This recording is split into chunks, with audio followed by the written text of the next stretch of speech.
Hey everyone, welcome to Bite Your Tongue, the podcast. Join me, your host, Denise Gorant, as we explore the ins and outs of building healthy relationships with our adult children. Together, we'll speak with experts, share heartfelt stories, and get timely advice, addressing topics that matter most to you. Get ready to dive deep and learn to build and nurture deep connections with our adult children. And of course, when to bite our tongues. So let's get started. Hello, everyone. I'm Denise. Welcome to another episode of Bite Your Tongue, the podcast. I want to apologize in advance. I've got a bit of a cold today, so my voice is a bit off. So thanks for bearing with me. Anyway, I want to start right off by thanking our listeners. If it were not for the thousands of downloads from over 150 countries, that's true, guys. We are getting downloads from all over the world and numerous letters. There's no question I could not keep this up. But we're continuing to bring you the best guests and fresh ideas to help you build healthy relationships with your adult kids. I don't know about you guys, but I listen to episodes more than once, sometimes more than twice, and I take notes. I hope you do too, because sometimes it can get so messed up in your head, and some of the advice we bring to you is quite impactful, and we hope you'll use it. Now, before we start with our guest, I want to cover a tiny bit of business and a small favor. Please follow us on social media.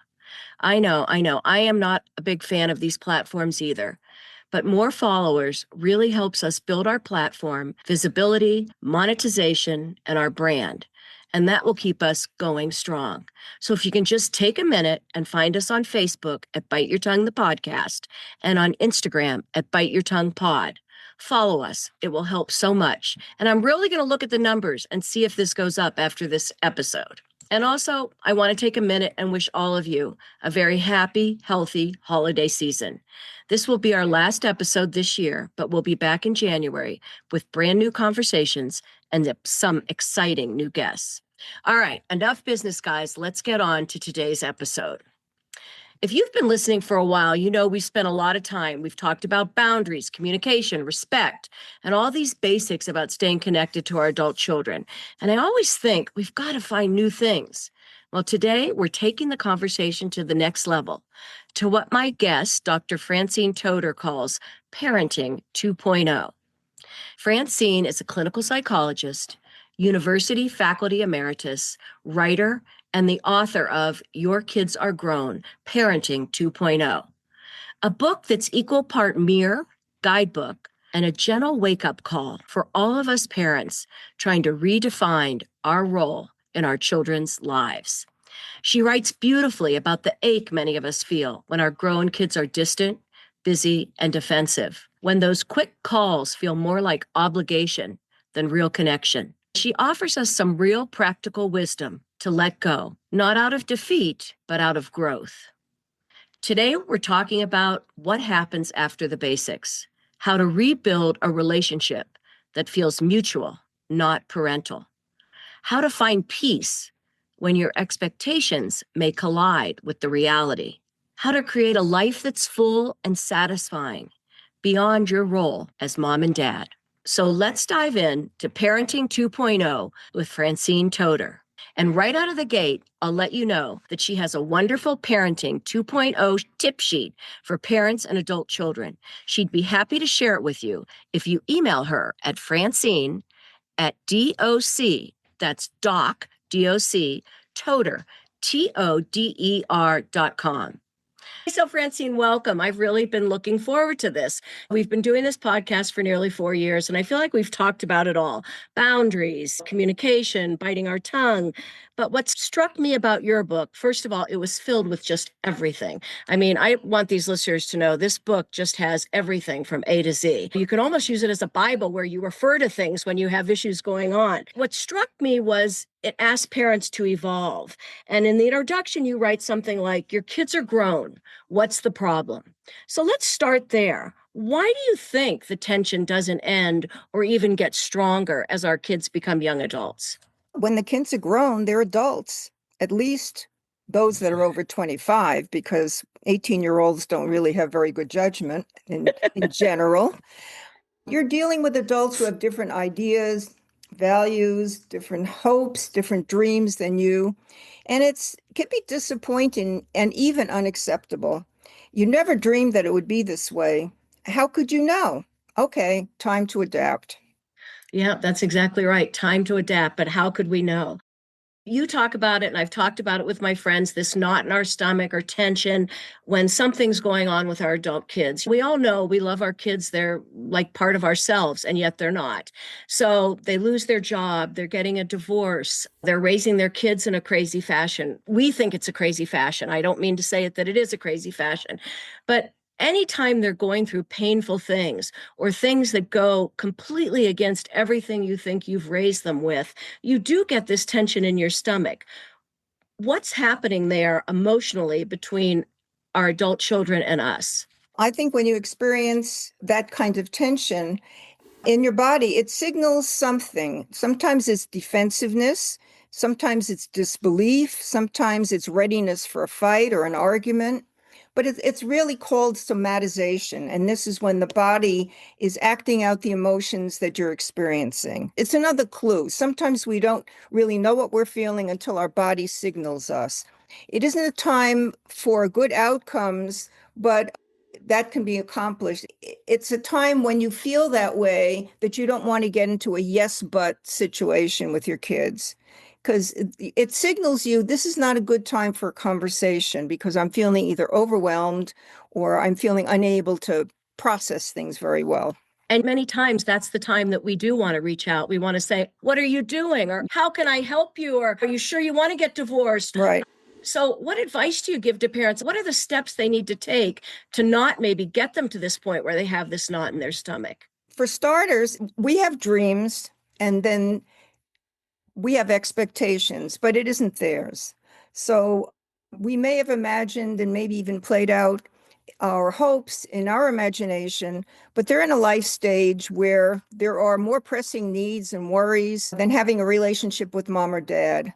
And they may take that for granted. Whereas it might be a priority in your life and you want to fix things and help them and care about their decision making, they may not want to hear that from you. And sometimes it's perceived as intrusion or demand. And that's the worst thing that can happen at that time. Just basically, when you hear their pain, listen to it. Try to understand it. Try not to argue with it. Try not to say yes, but. Try not to fix it. Just be with them. It's called empathy, understanding that that's where they are. That's an easy thing to say and a very hard thing to do. Oh, absolutely. Listen, all of this is hard to do. It Right, goes right. against our very grain to take this kind of a stance, which is not the stance that we took while we were raising them. Do you think my parents, parents of the generation before us, also dealt with this, or we were different kinds of adult children? What do you think's changed that this is such a talked about topic right now? I think things are much different than they were. Parents of the generation of the 50s, they let their kids roam free. Life sort of played itself out. Parents weren't as responsible for the kids' behaviors. Kids are growing up more slowly now. And part of it is the economy, and a part of it is the length of time it takes to mature, get an education, find a career, going to college or trade school or whatever it is. It all takes longer, and everything is more difficult today than it was for, the generations that came before. And they were more resourceful. They were left on their own to solve problems, where today's kids have parents who are much more involved. It interferes with one's ability to develop on your own. So it's really a detriment that we're so involved at so many stages in their life that they don't get a chance to sort of fumble and get up again and fumble and get up again. Everyone expects when their kids leave college, they should have a six-figure job, be able to rent a good apartment or buy a house or whatever. And we don't have the patience. Why is the footing taking so long? You say it's harder. I remember when I first started out, I thought the houses were so expensive and it was hard to get a footing. Is every generation harder? Is the next generation going to be even harder? I can't predict the future. You can't? No, I What's can't. the problem here? I mean, I tried to tackle a lot of stuff in the book, but predicting the future isn't one of those things. It's hard to say. It does feel like increasingly the world is becoming more complex. And I think with the advancements in AI, we're also going to see things get much more difficult for recent college graduates to find their footing, make a living.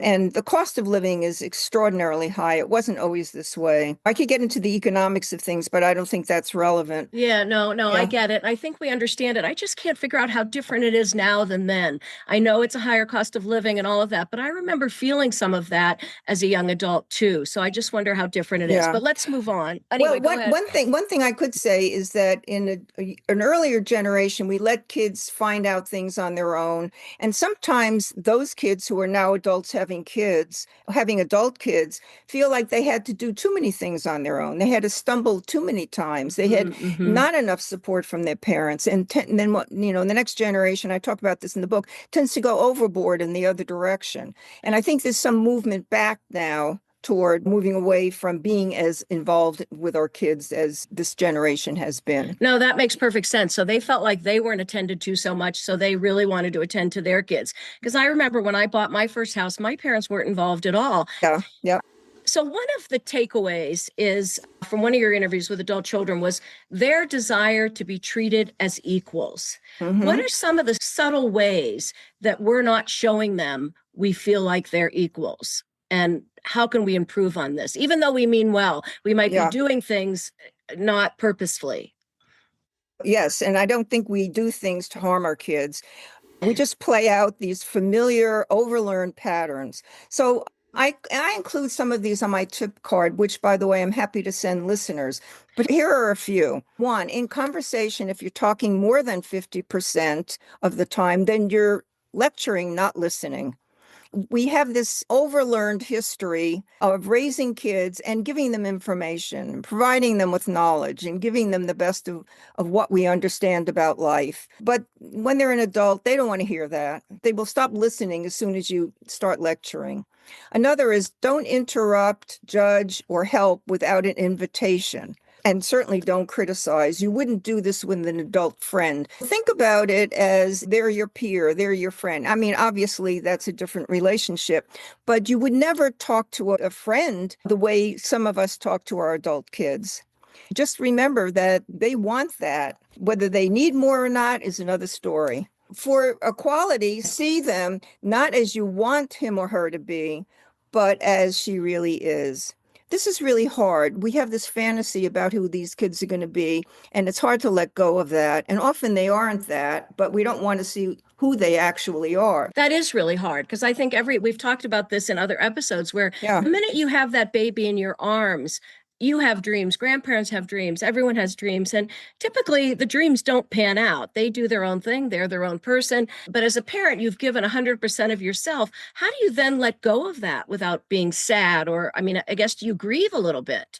Well, first, it's awareness. You have to be aware that's what's going on. That takes a lot of work on oneself. You have to see that this is about you and not Mm-hmm. about them. Mm-hmm. And often we want to find some cause in the external world, not in ourselves. That's the work. And of course, I'm a psychologist, so I understand the work, but it's really hard to do. Not just when they're born, we have fantasies about them before we're born. Yeah, I guess that's true I too. mean, What we kind of children we'll have, right? That's right. true. It has a long history, and it's really hard to shift gears at that point. But they are who they are, and as much as you want to manipulate it so that they fit more your fantasy or your hope or your wish, it's not going to happen. And the more you try, the worse it gets. Well, that's it, because trying is interference. Right, And it's right. saying to them basically, you're not okay the way you are. And believe me, if you want to push your kids away, that's the way to do it.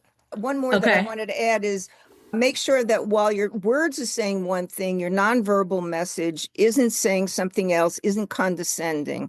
Mhm. Sometimes if we're talking to them and they're trying to make a point about who they are, where they're going, what they're trying to do, we're kind of biding our time, waiting for the next word to come out, got our arms crossed. We really show impatience, and that doesn't help anything. But Mhm. awareness is the first step. Notice that you're doing this.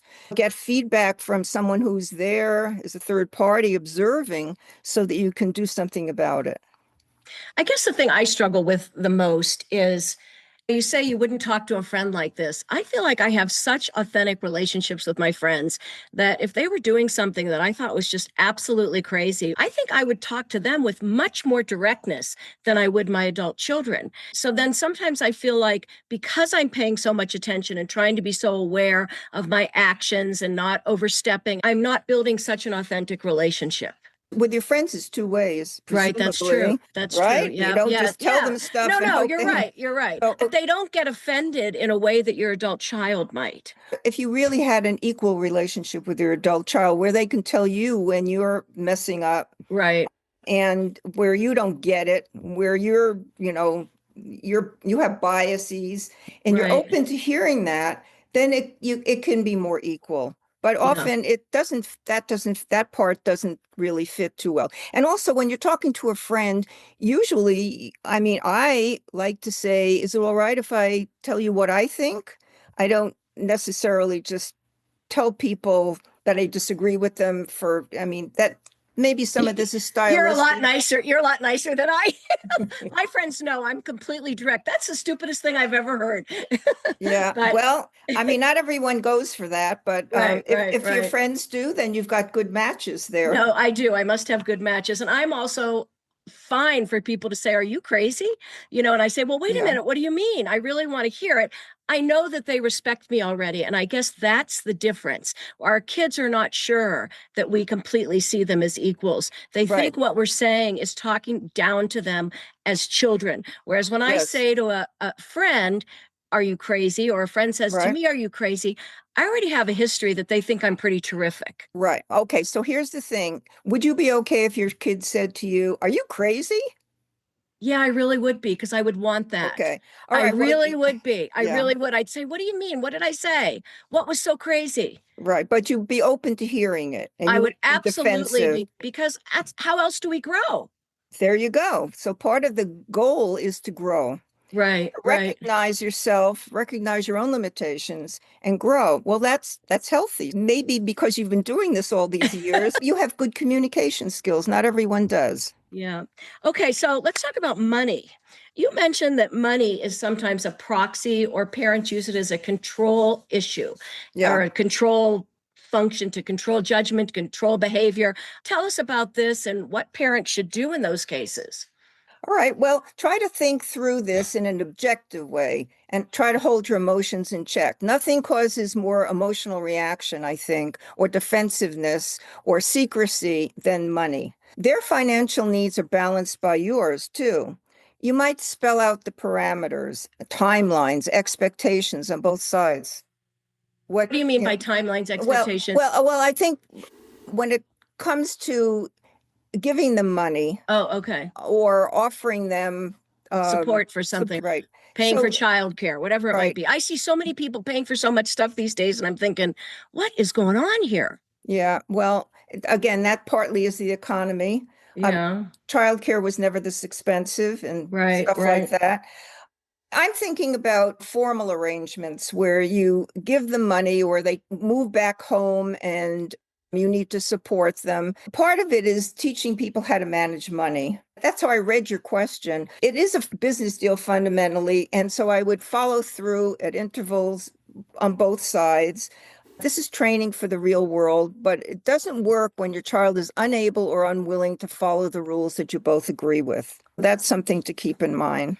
But don't you think sometimes parents offer this money for control? Like, I'm going to give you this down payment for your house. You better see me at Christmas. They may not say that, but underneath they're saying, okay, I've done all this for you and you're still ignoring me. Exactly. That's an example of a double message. Here, I'm giving with one hand and I'm taking away with the other. And anytime there's, I'm giving you something but, or I'm giving you something and, It's not I'm giving you money with no strings attached. But no one ever says the and or Yeah, but. yeah, It's in there. They might say to their spouse, I can't believe we gave them all this and we aren't even getting to see the grandkids or something right, like that. exactly. And do you bring that up? Do you not bring that up? The gift is a gift and it's done, right? If it's a gift, yes. Example, if you give a gift to a friend, there aren't any strings attached, or are there? Again, everything comes back to awareness. When you give your kids money, you have to stop and say, as you're doing it, before you do it, why am I doing this? What's my motivation? All of this comes back to working on yourself as a parent of an adult child. Don't have expectations that they're going to do anything or that they care as much about this process as you do, because they don't. They're in a different place in life. So if you give money, be aware when you're giving money, why am I doing this? What's the purpose of this? What are my expectations back? Am I expecting them to somehow pay me back in some way? And if so, what is it? So again, working on yourself. I think about grandparents who maybe just buy all kinds of clothes and toys and all this kind of stuff. And they do it because they love their grandkid, but there also could be the message, I hate the way you dress Sally, or don't you want a nice church coat or something when the kid doesn't really go to church? Indirect messages, right? Right, right. So Yeah. again, it's why are you doing this? Just Yeah. know, because there will be resentment if you're doing it because you have an expectation of something. You will be disappointed, you will be resentful, and that will come out in the relationship. Self-awareness is the key to all of it. And of Right. course, being a psychologist, what do you expect? I guess self-awareness is everything in the end. Yes, it is. And there are 100 ways to go about trying to make that happen. Well, that's why I wrote the book. So help us with that. But I want to say one thing. I know on your tip sheet, which I don't think I was clear about in the beginning, it has a section for the adult children Yeah, and it has a section for the parents. So I want everyone to know that. But you say start with yourself. So let's start with ourselves. But then could I ever show this to my adult child? show what? The tip sheet. Here are the things you Oh, should be doing. oh, Here are the things I should be doing. if it's mutual, anything that has mutuality and with no strings attached, But I'm not like saying to them, I don't like the way you're acting or anything. you would start by saying, this tip sheet is useful to me. I can see ways in which I can use this. And there's a section on, adult children for you. You might find it useful or not. Yeah, Again, yeah, that's yeah, yeah. All right, so let's go. You say the self-awareness because there's a whole point in your book about looking in the mirror, and you say there's hundreds of ways to work on this. Can you give parents a few ways to start thinking and becoming more self-aware? Yeah, the phrase that you're talking about is, take a good look in the mirror. And then the rest of that phrase is look eye to eye with your adult child and dig into the dirt to tackle the impasse. So there's work to be done there. And here's some of the things that I would think are important. Negotiating. This is really important. Searching for mutual gain. That's the starting point. Developing a win-win strategy because losers always become bitter. The formal arrangement almost, if you're running into problems, real problems with your kids, it's a time to say, can we work on this? So that's the negotiation. That's the Okay, negotiation. I'm trying to understand what you mean by negotiation. Coming together and talking about, I'm feeling some tension. Can we talk about this? Yes, exactly. Okay. And but with the goal of mutual gain, mutual understanding, it isn't one way. I'm not lecturing, I'm not, cajoling, I'm not guilt tripping. I just think we need to have an honest conversation, adult to adult. Then I would take stock of the common issues and the shared beliefs and the values rather than holding on to expectations that won't be realized. What is working now? What is good? What doesn't need to be changed in any way? And that's a great starting point because there usually is a lot of glue there, a lot of shared history, a lot of caring. I just want to make this really clear. When you say what's working, they might say, we both love each other. We Mm-hmm. both are here because we want this relationship to work. What's not working, the child might say, I feel like I don't know, I'm not baptizing Sally. And I sense that gives you a lot of stress and that's hard for me. Are those the kind of conversations, Yeah. or can you help me with Yeah, that? yeah. Okay. Well, I mean, you get to that. Okay. One of the things you might do is to identify the hot spots and avoid them from now. Because when you first start negotiating, you don't want to pick the toughest issue possible Okay. because it's a non-starter. I mean, that's a cause for both sides to dig in and not get anywhere. You acknowledge, well, okay, I really want you to have her baptized and you don't. Let's leave that aside for the moment. Let's start with some other issues that aren't so hard to tackle. Because where you're dug in, you're going to clash. What are issues that might not be so hard to tackle that people might have? I can't even think of things that aren't. Oh, visiting, Oh, holidays. holidays, Okay. traditions, the way you feel about the work I do, Interesting. and save the things that you think are the most difficult for last. You could say that with your adult child. Let's pick the things that aren't too tough to work on and let's start with those. Yeah. And let me go on with a few others. Okay. Understand that you're usually the one who wants to resolve the issues. Yeah. They may be okay with the status quo. Whatever's Yeah. bothering you may not be of concern to them. And they may go, whatever, there's nothing for me to talk about here because it's your problem, not mine. How do you react to that? That's not going to go anywhere because they don't feel like they have any investment in it. So you, I put that off to something like, well, if it's very important to me, I will come back to it. Another thing would be to demonstrate your willingness to participate and adapt. A lot of parents get really dug in, get defensive, feel like I've done the best I can, and basically that's it. It's like door closed. When we all continue to evolve and grow and understand things in different ways, keep that in mind. I would focus on the present. I wouldn't be pulling stuff from the history because that requires deeper work and that part's more, you never did this, you never did that, whatever in the way back, leave it on the table and avoid getting sidetracked. It's really easy when you start having these kinds of discussions to get sidetracked into all the things that you said you weren't going to cover, and then and then the negotiation can go nowhere. I guess you have to be really careful. I could see if I did this kind of thing with my adult children, they'd say, Mom, every time I'm with you, you want to negotiate. It seems to me, pick a special time and don't do it too often. Yeah, well, let's say they said that every time you want to get together. And so what would your response be? My response at that point would be, I guess I really don't know I'm doing that. So I appreciate your saying it and we'll try to put it aside. And maybe when we both have things to discuss, we'll come together. Oh, so healthy. Is that good? Oh, I always wonder, am I saying the right thing or not? Well, I'm not the arbiter of the ultimate Right. truth, but I can say that sounds like a healthy response, letting go, right? Yeah, They I would tell need to you, let go. Mom, you're doing this again.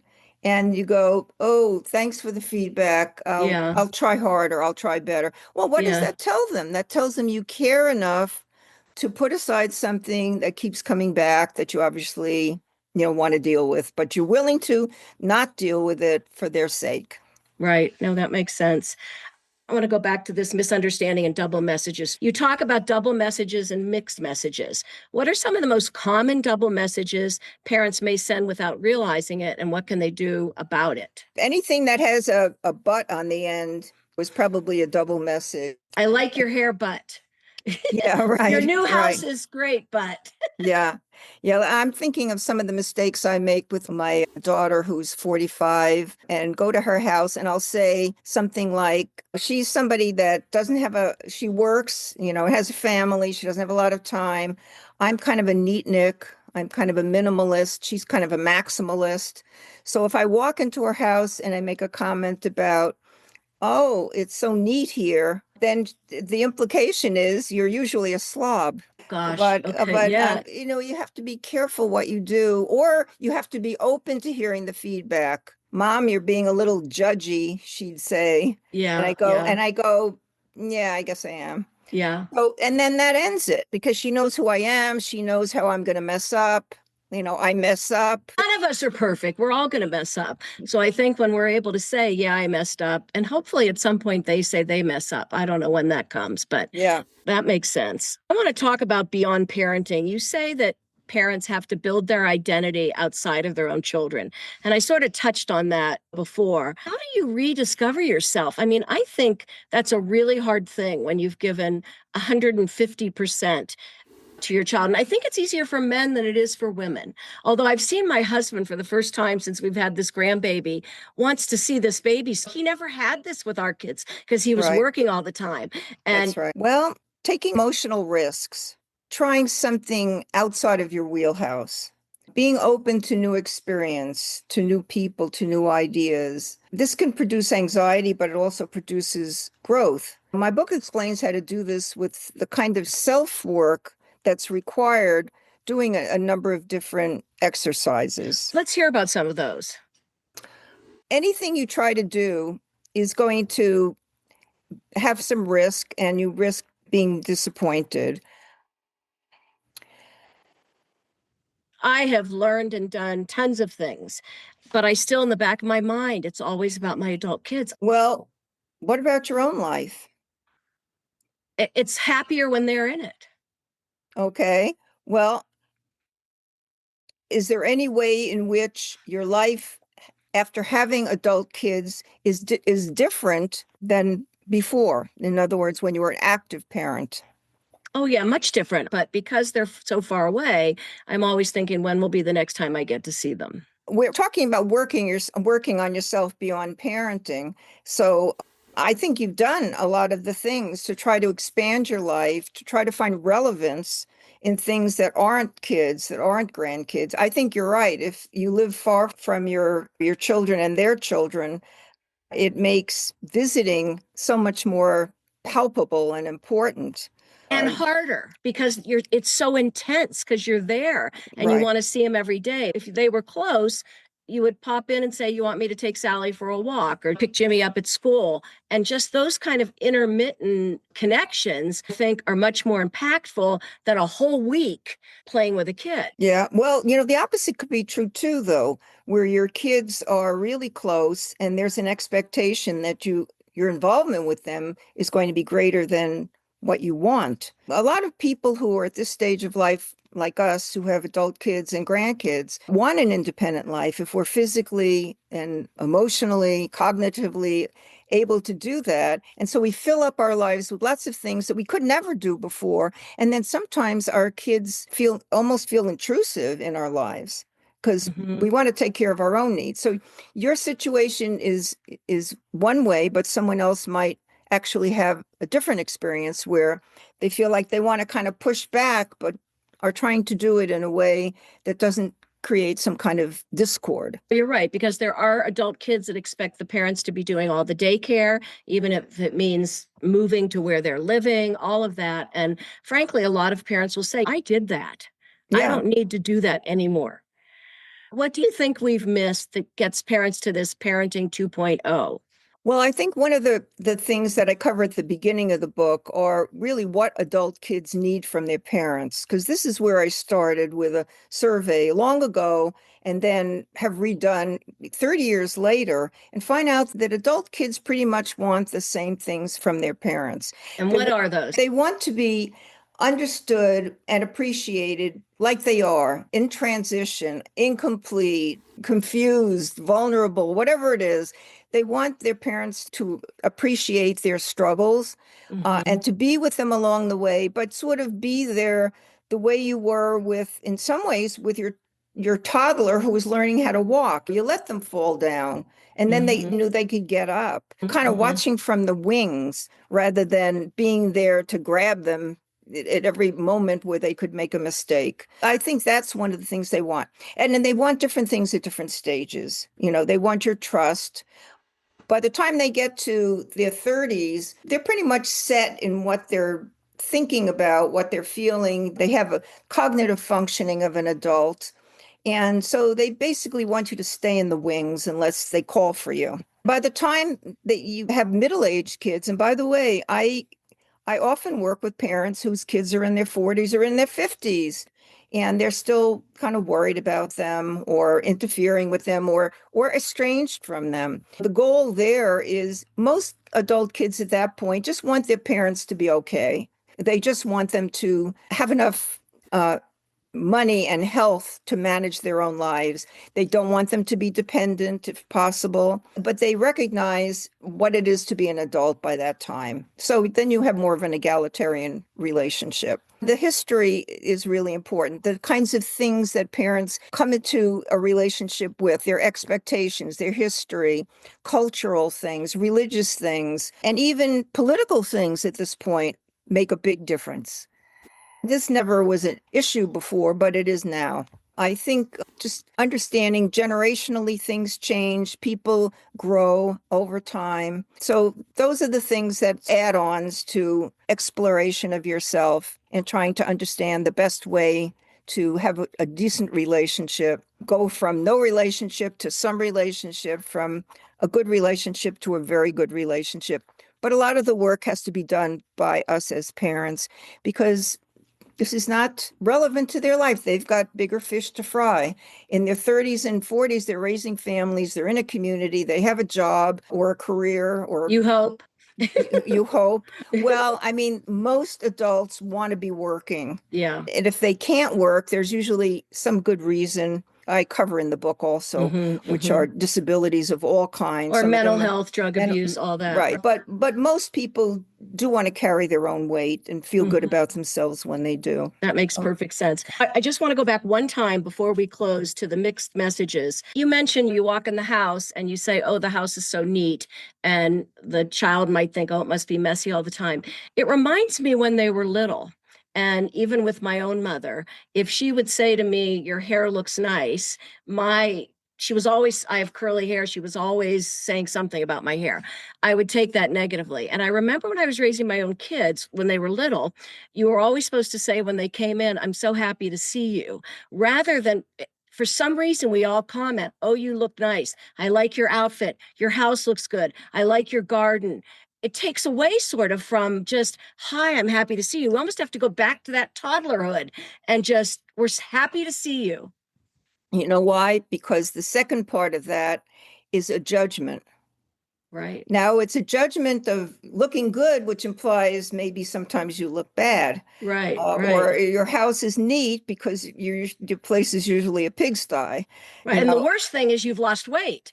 oh my God, that's a, And yet, don't go there at all. Ever. And it's interesting. Yeah. So I think that's a really good thing for all of us to think about when we see our adult children or grandchildren or whatever. It's great to see you and not make any of those statements that then come off as the mixed message, as you say, double message, right? Or mixed messages or judgments. Again, the judgment is our own. It isn't anything to do with them. You're right. So again, back to the whole idea of the work needs to be ours. As hard as it is, as pleasant as it is, they're not going to do it, period. So well, it's interesting you say that, because when we say your house is so neat, in the back of your mind, you are thinking it's usually a pigsty. So even if we think we're going to get away with it, we're not. Well, and they know you. They know you. And they know what you mean. It's implicit in what you're saying. So again, you can't get away with anything. Forget it. Yeah, you're absolutely right. All right. 2 takeaways or 3 takeaways, whatever you want to say. Okay, so good. I thought about this, and there are so many takeaways, but here's what I landed on. Never give up on your adult kids or having a relationship with them. Even those who have experienced alienation often find ways to connect. The research, the literature indicates that 80% of the time, even people who've been alienated for years can reconnect. There are a lot of ways to do that, and I touch on some of that in the book, but never give up. The second one was never give up on yourself. Your ability to adapt and grow and find new ways to express yourself are there, and this is a hallmark of this life stage. This is the first time in life where there's no agenda. This is an opportunity to figure out who you are now that might be different than who you were, and to do something about it that helps you feel really good about yourself. And it's also the stage that's called generativity, giving back to others. That's really part of this stage as well. That is covered quite a bit in the third section of the book. A final takeaway that I thought bears saying, when you've done your best and it's not enough, get professional help. A lot of people feel fuzzy about this. family therapy, couples therapy, individual therapy. I even include a chapter on finding the right mental health in the book. As a medically necessary service, it should be covered by your health insurance or Medicare or Medicaid. People are embarrassed, but once you start talking either in a group or to a therapist, you realize that this is a very common problem, but it feels very taboo that one has a difficulty relating to their adult child. Very good. Thank you so much. This has been terrific, and I will definitely put your email in our episode notes for people to get your tip sheet. If they have the courage to share it with their adult child in the right way, they can do that too. Yeah, okay. And so I hope that people will find Your Kids Are Grown Parenting 2.0 Absolutely helpful to them. You can get it everywhere, and it's truly a Bible, honestly. I'm surprised that I hadn't heard of this till now. It has it all. If you want it all, it's all there. Very much. Okay. Well, that's a wrap. Francine, thank you so much. This has been a very thoughtful and eye-opening conversation. The heart of Parenting 2.0, not doing more, but growing differently. And looking at yourself, look in the mirror. What kind of relationship do I want now? And who do I need to become to have it? So I've said this in so many episodes. We need to really look at ourselves. If today's conversation resonated with you, I really encourage you to pick up Francine's book, Your Kids Are Grown, Parenting 2.0. It answers so many questions and gives some real tools to move forward. And as I said at the beginning, Francine's offered to share her Parenting 2.0 tip card with Bite Your Tongue listeners. You can email her at Francine at doctoder, doctoder.com, and she'll send you one directly. If you're on our newsletter list, I will include it in the newsletter. If you want to join our newsletter list and get this kind of information, just email us at biteyourtonguepodcast@gmail.com and join our newsletter. Anyway, as always, thanks for listening, for reflecting, and being part of this community. We're parents that are still evolving, still learning, and showing up even when it's hard. Thanks to Connie Gort-Fisher, our extraordinary audio engineer. And another quick shout out to ask all of you to follow us on social media. And finally, if you want to visit our website at biteyourtonguepodcast.com, you can support us monetarily by giving a gift as small as $5. Until next time, remember, sometimes the best parenting starts when you finally look at yourself and become the person you want to be. But remember, sometimes you have to bite your tongue.